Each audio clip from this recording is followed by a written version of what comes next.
Welcome to the Why Not podcast, hosted by Chrissy and Yvonne. In a world where everyone asks why, we're here to ask, why not?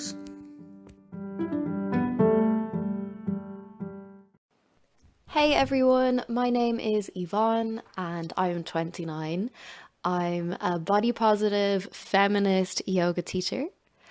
Been on this journey of self-discovery for the last few years, really just learning how to take better care of myself, fill my life with self-love, and just learning how to be kind and gentle to others along the way.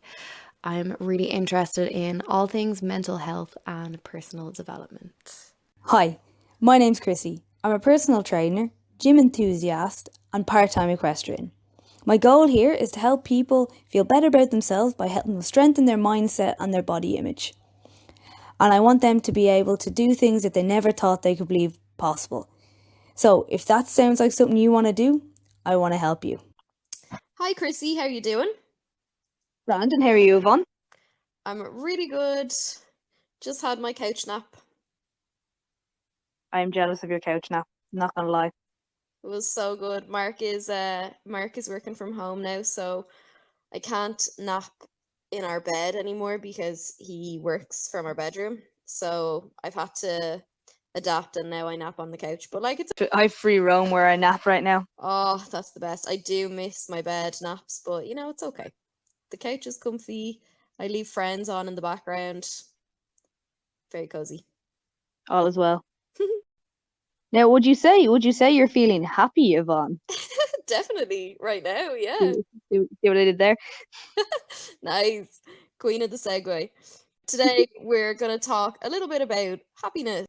Big scary word. What does it mean? Who knows? We're going to hash it out a little bit today, with the main theme being that we find that happiness takes practice, takes work. Is there a particular time, Chrissy, in your life that you can kind of remember this? I honestly only think that I properly came to realize this within the last year. Okay.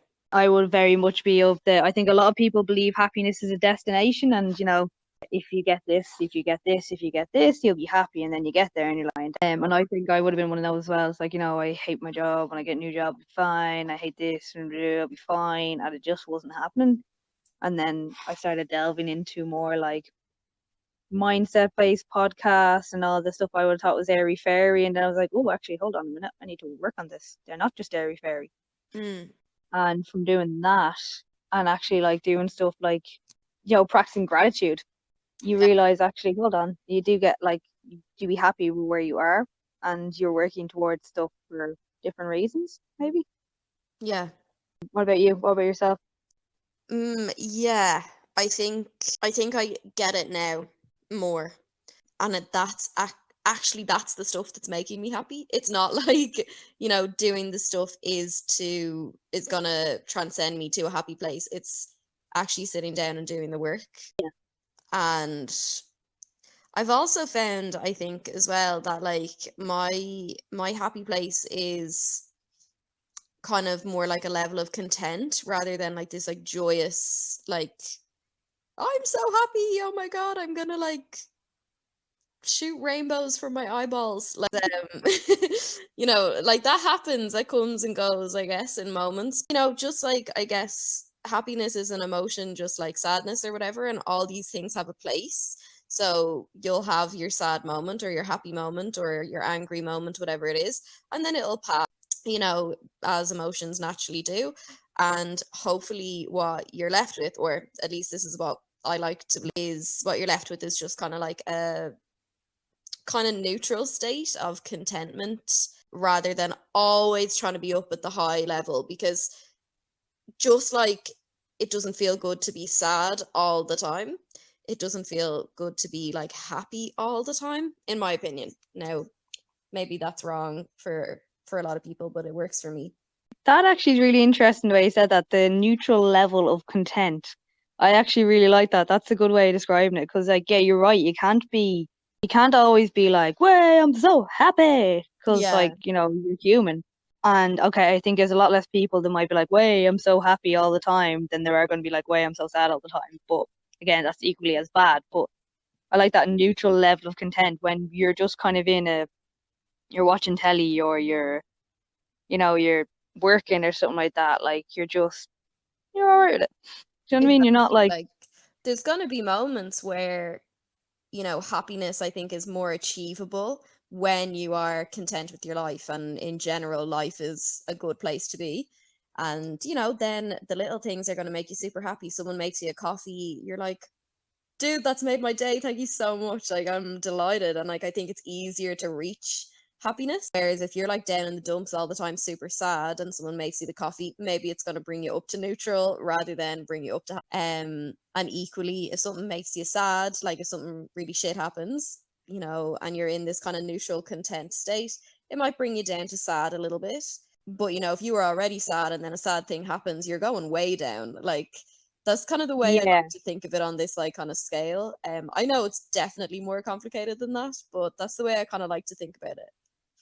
But like if you're in that, as you said, if you're in that like say neutral state, you'll get over the sad occurrence quicker. That makes sense. Yeah. Like not in like obviously there's extreme cases like a death of a close one that you won't get over quickly, but like if it's something stupid that happens, like, oh, here's a good example for me actually. For a while, I used to freak out at like the stupidest thing that would happen. Like, and I'd just be like, oh my God, that's it. The world's over. And then the first time I realized I was actually coming out of that state was I got a flat tire out of the blue one day at the end of the year or towards the start of the year at some point. And I just went, oh, fuck that. Well, I'll just go get a new one. Like Yeah. before, I'd have been like, oh my God, not again. And I was just like, oh God, Jesus, that's an improvement on my side. Like. Absolutely. Do you know, I feel like I used to do this too. I used to have this mentality of like, why me all the Yeah. time, and I felt like all the bad stuff just happened to me. Now, I did kind of have a string of bad luck, like I'm not gonna lie, but at the same time, so does everyone. Like, we're all going Yeah. through shit all the time. Like, it's never why me. Um, now I do obviously understand as well that there's a difference between like having that like why me mentality or just being depressed. Like, and I think sometimes, I've heard this, I don't know if you've seen this, like I know I engage in a lot of kind of mental health, social media, etc. And there's kind of sometimes I see these things that like, you can get out of depression just kind of by clicking your fingers and changing your mindset. And I really disagree with that, because I think like depression is a serious illness, and people just don't understand, like it's not the same as just being a bit of in a bad mood. Like, it's serious, and it takes Yeah. more than, now it also takes a change in mindset and some serious motivation and drive to pull yourself out, but that might not be something that you're able to achieve on your own. Like, you might need the help of your doctor or whatever, Hmm. and that's fine. Like, I think we're definitely not saying that if you're feeling depressed that you're kind of doing it to yourself. Um Yeah. yeah, but yeah, I think that's different. I But that, suppose both of us are coming from the angle of we have pulled ourselves out of that.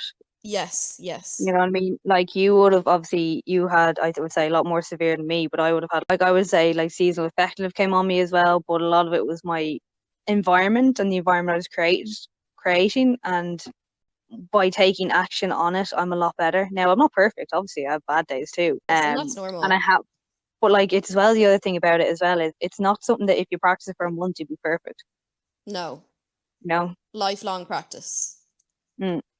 If you slip into bad, like I slip into bad habits the odd time, but I can catch myself now, which is different to what I was before. Before I'd let myself slide into it and be like, oh, woe is me. And now I'm like, no, stop that.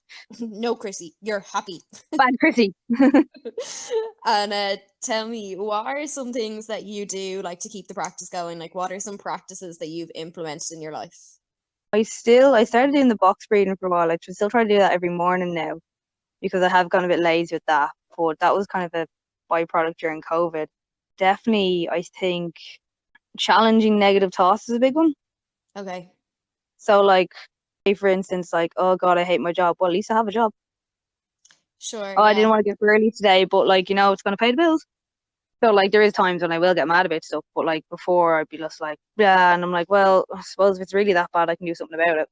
And have you heard of, right, I'm gonna just throw this at you. We definitely have not discussed this, but it's just, this is kind of reminding me of it. Have you heard of toxic positivity? I don't think so, but I totally know what you're talking about. Yeah, so it's the worst. We've definitely talked about this now, maybe I think we not have talked about this before. podcast Yeah, related. yeah. Yeah. But when you meet the person who will not allow you to feel your feelings because they just kind of immediately turn it around into a positive. Now, in theory, this sounds like it should be a great thing, but it's actually not, because we all have feelings and they're not always positive Yeah. feelings, which is Yeah. okay. That's fine. That's normal. We're humans. We're meant to have a full spectrum of emotions. So if you're like, oh my God, my day was shit, like this happened, this happened, this happened, that's all right. Like, in my opinion, if my friend calls me or texts me, whatever, and says, I'm after having like this shit day, this happened, I'm not gonna go, suck it up, you have it better than the next guy. I'm gonna be like, dude, I'm so sorry you had a shit day. Like, can I help? Like, do you want to talk? Whatever. That's grand. I think it's the difference between being able to identify, like, I'm having a shitty day. These are the negative things that happened today that are making me feel bad, and I just want to talk about them. And Mm. my entire mindset is negative, and no matter what kind of day I have, I'm gonna put a negative spin on it. Like Yeah. you can have a bad day and you can rant it out with a friend and you're done and it's passed through. Yeah, and it You know actually what I mean? works. That's the difference. Like, that actually works sometimes if you're like, Mm. oh, stupid woman did this and I'm angry and rah. And then you're like, oh, I feel better now that I got to tell someone about it. And Yeah. then you move on and you're back to your neutral content level, hopefully, and you can, wake up tomorrow and do it all again with a fresh mindset. The only little danger is that if that's hanging over you every day, that's the difference, really, isn't it? It's like you were still giving out about the woman from a week ago who cut you off or something like that. That's when you need to think about it, I'm I like, got okay. so angry at a man today because I was so mad at him. Like, I was like maybe a little bit PMS mad at him because he cut off someone else in traffic, but he ended Mm. up blocking. He was in the yellow box then, and it was at a junction where you could turn left or go straight ahead. It was up the Tonleague Road, like, those junctions, and you can kind of, or not junctions, Yeah. like stops in the road, and you can kind of go into the middle lane to go straight ahead. And I obviously wanted to go straight ahead, and but he had totally blocked me, even though my way was clear, and I was like, "Damn it, dude!" And but I was like, "Right, it's grand. Like, you're not rushing to go home. It doesn't matter, whatever." But I was a little bit human, and Oh, same I get road man. rage. Oh, I such road rage in that moment. Like, I don't always, but every now and then, I think I just really needed my nap. I was like, dude. Then he was in front of me the whole way up Malahide Road when I was turning into my estate. He was still in front of me. And then he just drove, didn't even look, and drove right in front of another guy. And I was like, what is wrong with this guy? Like, pay attention. And I was fuming in my car, really angry at Yeah. him. And then I had to be like, whoa, Yvonne, I think you are taking this too seriously. Go nap. Nap time. But yeah, okay, the point of this is, like, there were probably times where that would have made me so mad I would have to, like, tell you about it. Then I'd have to tell Mark. Then I'd have to tell my mom. I'd be forcing myself to relive the story over and over again to people, just because the negativity, I feel like it swirls around you, like that negativity, and you need to just keep giving it to people to try and pawn it off or something. But, like, that's Mm. not good. If that's the way you're dealing with a negative experience, that's not good. You're using people to, like, dump that shit on, and that's not what you And then want to do. feed it back to you. So you want them to be like, what an asshole. Yeah, And you're like, yeah, I was right. and that energy just keeps going. It's like self-preserving energy. It comes back to you, then you're going to give it to the next person, whatever, whatever. And then suddenly you're in this toxic environment, and you've made it toxic for other people around you too. So Yeah. if that's the way you're dealing with it, I would suggest look into therapy. And I don't mean that as an insult. Therapy's on it. It'll teach you how to communicate those kind of feelings so much better. Yeah, no, you're so right.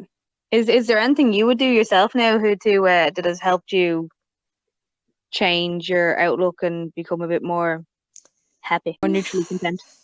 Yeah, well, I really just trying to live in the moment is my main thing. Like, I think we definitely talked about it in real life. I can't remember if it's come up in the podcast, but I try and not be a mad goal setter.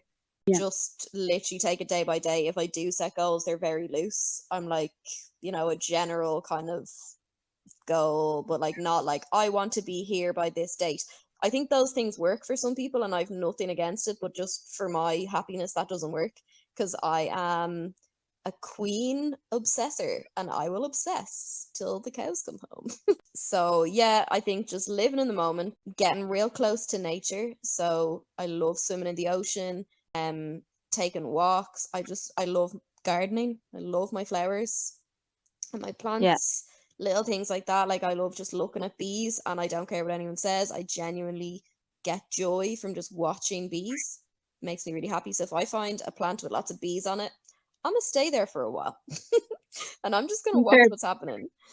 Yoga, definitely developing a yoga practice. And just remembering that you can do things for the joy of doing them in the moment without them needing to be something you need to work on. So Yeah. often we do this. I think we're like, wow, that was a great walk. I really loved that walk. Now I do this too. Then you're like, I'm going to do that 3 times a week. And then suddenly it's a chore. You've Yeah. straight away swapped it from something that you just had a really great time doing to making it a job that needs to be done. So then you feel guilty when you don't do it. When this is me, like I'm such a rule setter and rule follower. Like I'll give myself rules and then I need to follow them. And then when I don't follow them, I'm like, oh my God, I broke the rules. But like the person who set up the rule is me. So it doesn't matter. But if I can just go like, I'm gonna do what feels good in the moment, then the rules are gone. I'm never breaking rules or following rules. I'm just having fun. And that just makes life so much easier for me. Yeah, that's what's really good. Actually, makes a lot of sense. Yeah. And therapy. I'm not ashamed. Therapy is the business. There's no reason you should be. Absolutely not. But like I remember in the restaurant where I used to work, I would, like say they'd be like, can you work on this day? And I'd be like, no, I can't. I have an appointment. I would find it so hard to just like be like, oh, I have therapy. I don't know why. It's just because there's still a stigma to it. But Yeah. by bringing it up and bringing it into conversation, it's like it's trying to normalize it gradually, and there is nothing wrong with it. And I know other people who go through it. Now, personally, I've never done it. I kind of manage my stuff separately, but again, I don't understand why people seem like, ooh, therapy, Ooh, Like, girl. It's so good. why you go do that? It's like because It, it helps her, obviously. yeah, and I think to be honest, I think a lot of people think therapy is just for people who are incredibly, incredibly ill, and it is for them too, but it's also for everyone, like literally anyone. Everyone needs therapy. To be honest, we all do. We're also messed up, Yeah. especially after COVID. We all need to talk. Like, wow, we really do. We're all constant balls of anxiety. If you don't understand, that means you probably need a therapy or some way of managing it. Mm, Go to therapy. yes, it's so good. Do you ever consider it? I wouldn't be opposed to it now. It's never been something that's on my radar. I do have ways of managing how I am myself. Yeah. And I don't think I'm at an extreme level. Not the extreme level, not the, but you know what I mean? I don't think I'm at a level that was needed. Like I can manage it for myself. If I ever thought I couldn't manage it, I definitely would. Yeah, yeah, yeah. That's the way I look at it. Like I have my systems, they're working for me.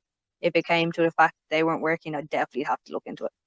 What is your experience of kind of hanging out with or even just being around people who are quite naturally in that negative spiral and you trying to like I don't want to say rise above because that's kind of maybe passing some judgment, but I guess just kind of trying to stay in your positivity.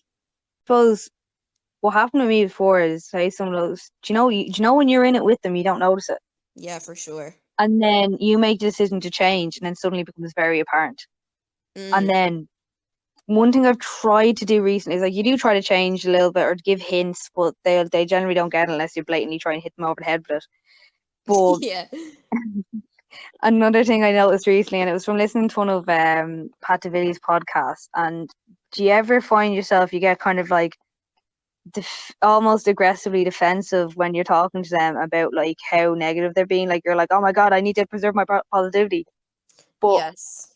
apparently that can be, if you get very like if mad about stuff like that, and just not just positivity. If you see something in someone that annoys you, a lot of the time it's a reflection of you.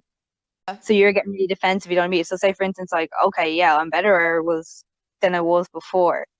It's still there. So then I'm like, I don't want to be near you because you bring it out in me.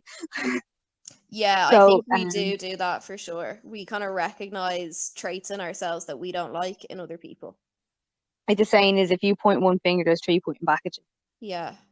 So I think I have to try and take that on board now going forward with people who are like more negative. I do always try to turn it around when they are saying stuff like if it's stuff like that, I'm like, but what about this? But what about this? Did you think of this? Did you think of this? But Yeah. I think I do have to probably be a little bit more mindful about the fact that they may not have reached where I am now. And I have to be mindful that they may never do it. So I suppose I can't just basically, you can't cut them loose, but maybe you try not to take what they say with as much weight. Yeah, and I guess you're right. Like people are in different places in their journey, like there's nothing you can actually say. Like if even if you're trying to like maybe allow people to see things in a more positive light, like if they're not in that space, it's not Yeah. their fault. Like they're not going to see it, and it's not their time. And all we can do is hope that they'll get. So don't see it as negative, and that's totally grand. Like for them, it's a different experience, and I'm trying to be like, oh, but look, it's okay, and then I realize I'm like, I'm actually being really pushy about it and they're allowed to feel their feelings and um Yeah. if they're You're the feeling toxically negative, positive yeah, one. exactly. Like I take on that role because I think you're right. I think I'm seeing something in them that actually is one of my attributes that I'm trying to work on. Um so I'm like, maybe it's almost like you're trying to teach yourself in a certain way. And like literally, I only listened to that last week, and I was listening to it, and I was like, kind of going, yeah, yeah, whatever. And I was like, nah, fuck it, he's definitely right. Look at me, like I'm arguing now with a podcast. I know, I do it too. If someone hits And the I nail on the was head, you're like, damn it. it's like, I better listen to this. Fine, Why are you so wise? damn it. I know. But look, we're obviously a work in progress too.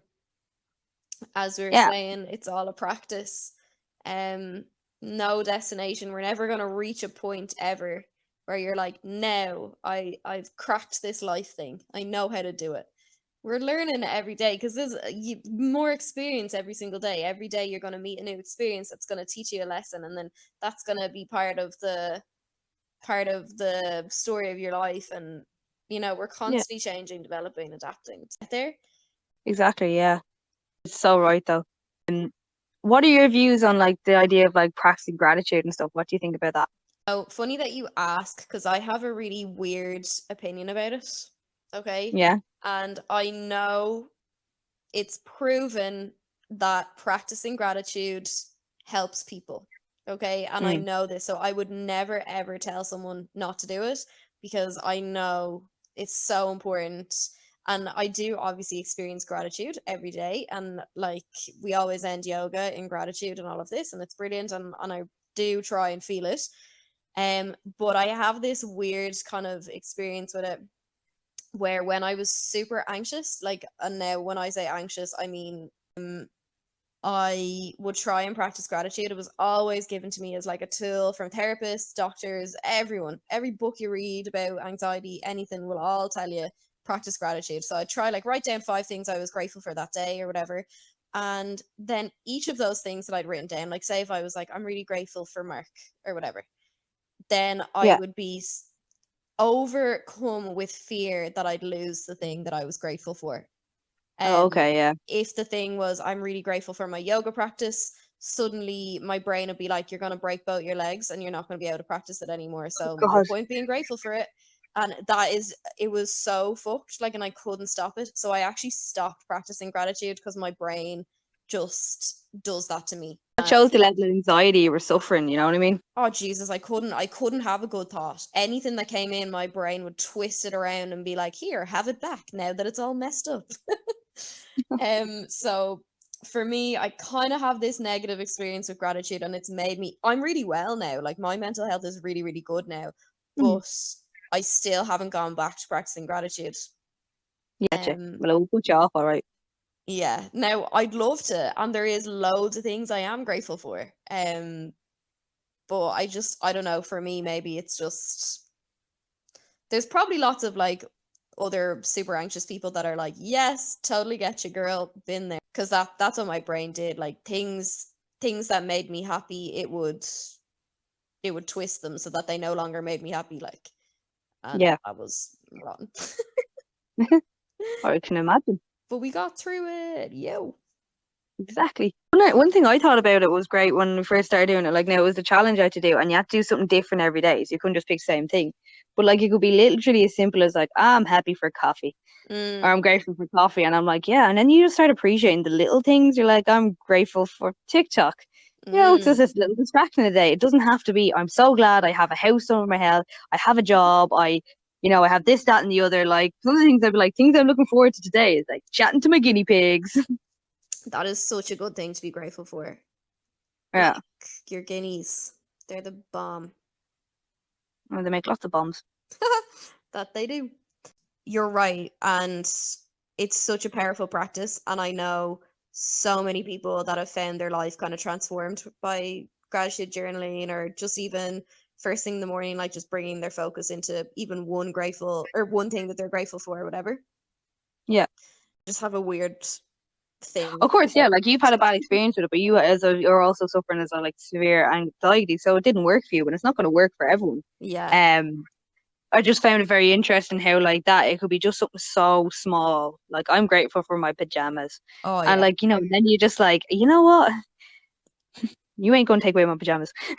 Um, but you know what I mean? It's just like yeah, like you kind of think you're like oh yeah, there's so many like good things in life that you're too busy like not even noticing because you're like, oh my God, I need to save, I need to work, I need to do this. But you're like, Yeah. look at my gym is, you know? For that kind of stuff, I definitely like I feel when I get stressed or sad or whatever, when I'm not feeling so good, it's always when I'm kind of taken over by those things. Like I don't have enough money, I really need to work, I really need to save.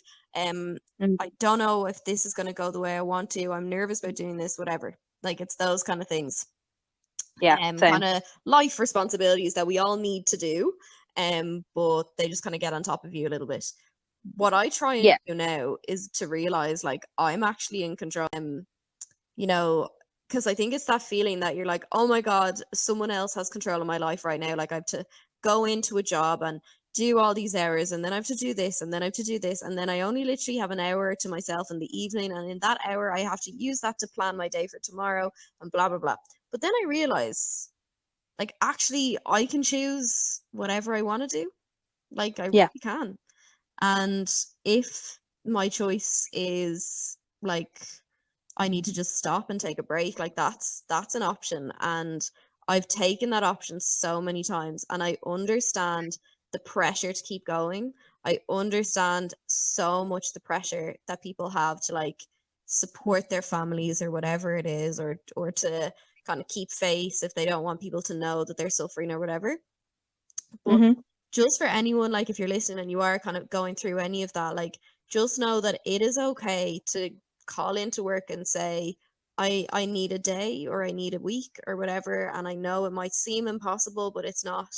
Your mental yeah, health, your health in general comes first. And you just have to put your trust into the universe, Yvonne the hippie, that everything will be grand. And that if you do call in sick to work or something because you just can't take it, or whatever it is, you need to reduce your hours or whatever, that something will be there to provide for you. And I don't know, that's what I believe. I really just believe that if you just kind of stay true to your inner stuff, that the universe will just provide and you'll be all right. yeah. No, I think you're right. Like, sure, even say for instance, the whole COVID thing. In a sense, there was a small blessing in that we were forced to slow down. Because like Totally. me and you in particular as well, like we're both very like go go go type people. So two of us were just like blah blah blah, and then like we just stopped and we're like, huh, Yeah, it was a really huh, strange time. yeah, And I realized actually at the beginning, like my addictions to the stuff, like honest addictions to busyness, like Yeah. And I think I've actually cracked it like a lot now over lockdown. I'm much better at kind of just hanging out and because I had to learn Mm. that skill and I didn't really do it because I was always Yeah. busy. And now I spend way more time just watching Friends or playing Skyrim, and I'm like, yeah, no worries. That's deadly. I know I managed to teach myself discipline with stuff as well. Like I know you like to go with the flow, but I need to. I think I need to channel mine.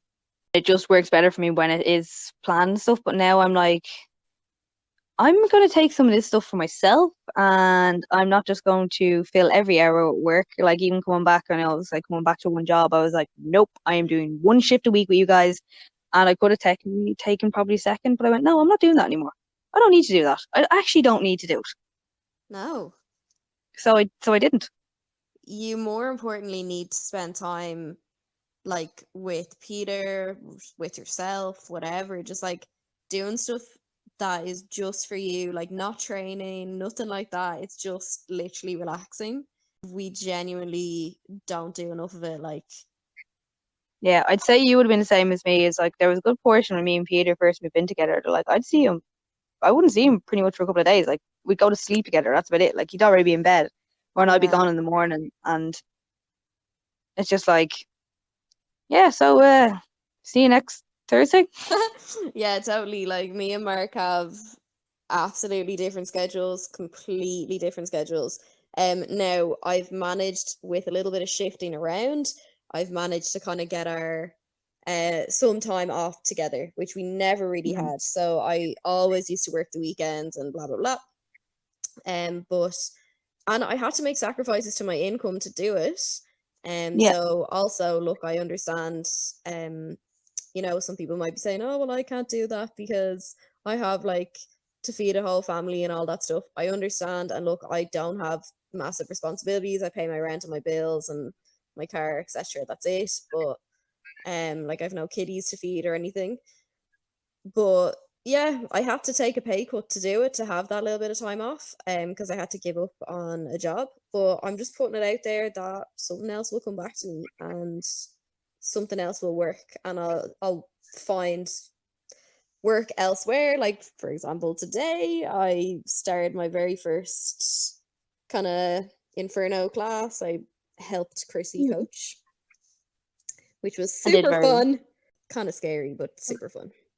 Oh, it's terrifying, the first one. Yeah. But that's the like most classes are terrifying. Yeah, and like that's another step to in the right direction, like towards upping my income again. And yeah, I'm buzzing. It was so fun. Okay. Yeah, There you go. Absolutely no bother to you. hope so. We'll be sure to tell you all the details so you can all come and sweat in Inferno. It's the sweatiest you'll ever be. But it's amazing. It's so fun. We are not sponsored by Inferno, by the way. We just love it. No, but if they want to pay us to do this podcast, that would be cool. Oh, totally will. Hey, lads. How do you feel about that? This podcast is sponsored by Inferno. For our 11 listeners. Yes, come on, guys. Okay, Chrissy, I think we'll leave it there for today. Yeah, I think we covered a lot there.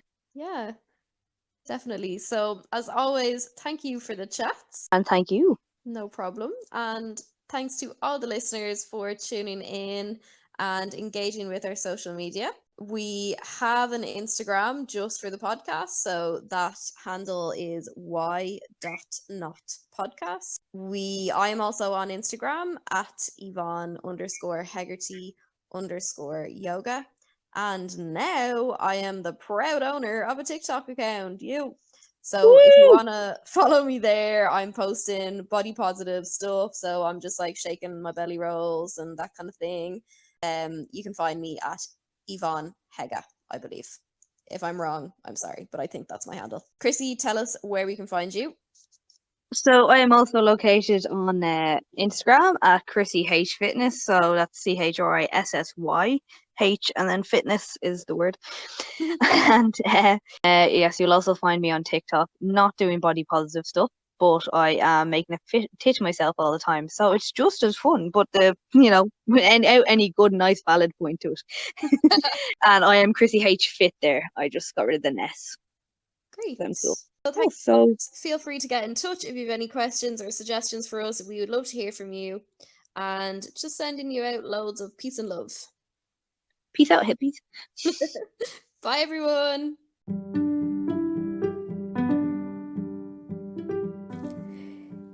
Thank you again for listening to the Why Not podcast. Because remember, in a world where everybody asks why, we're here to ask why not.